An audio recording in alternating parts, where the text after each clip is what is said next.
હારી શહેરમાં વધતી જતી ટ્રાફિકની સમસ્યાને પહોંચી વળવા માટે અત્યારે હાલ કોઈ ઉપાય નથી, કારણ કે હારીજ બેચરાજી બાયપાસ રોડ બનવાના કારણે અહીં મોટા ટ્રકો, ભારે ટ્રકો તેમજ ડમ્ફરો બજારમાં આવતા હોય છે, ત્યારે નાના વાહનોની અમુક ભૂલના કારણેથી મોટો ટ્રાફિક જામ સર્જાતો હોય છે। અહીં તમે દ્રશ્યોમાં નિહાળી શકો છો કે એક રિક્ષા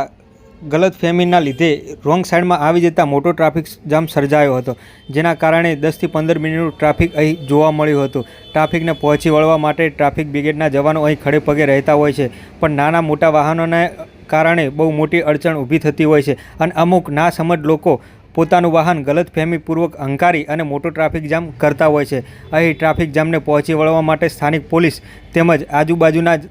મિત્રોએ ઘણો સાથ સહકાર આપી અને ટ્રાફિક ક્લિયર કરાવ્યો હતો। જો કે મોટા વાહનો અને નાના વાહનો ભેગા થઈ અહીં સમજદારીપૂર્વક વાહન ચલાવવામાં આવે તો કોઈ પણ ટ્રાફિક સર્જાતો નથી, પણ નાના અને મોટા વાહનો અહીં બંને એકસાથે સામસામે આવી જતાં મોટા ટ્રાફિક જામના દ્રશ્યો અહીં સર્જાવા જોવા મળતા હોય છે। જો કે આ સમસ્યાનો ઉકેલ હવે ટૂંક જ સમયમાં આવી જવાનો છે, કારણ કે હારીજ બેચરાજી રોડ લગભગ 60% ઉપર તૈયાર થઈ ગયો છે અને ટૂંક જ સમયમાં અહીં વાહનોની અવરજવર ચાલુ થઈ જશે, જેથી કરી મોટા વાહનોની અહીં અવરજવર બજારમાંથી બંધ થઈ જશે, જે સંપૂર્ણપણે આગળના સમયમાં બંધ જ હતી અને આ વખતે પણ હવે જ્યારે આ રોડ બની જશે ત્યારે આ અવરજવર બંધ થઈ જશે। પણ જો કે બંને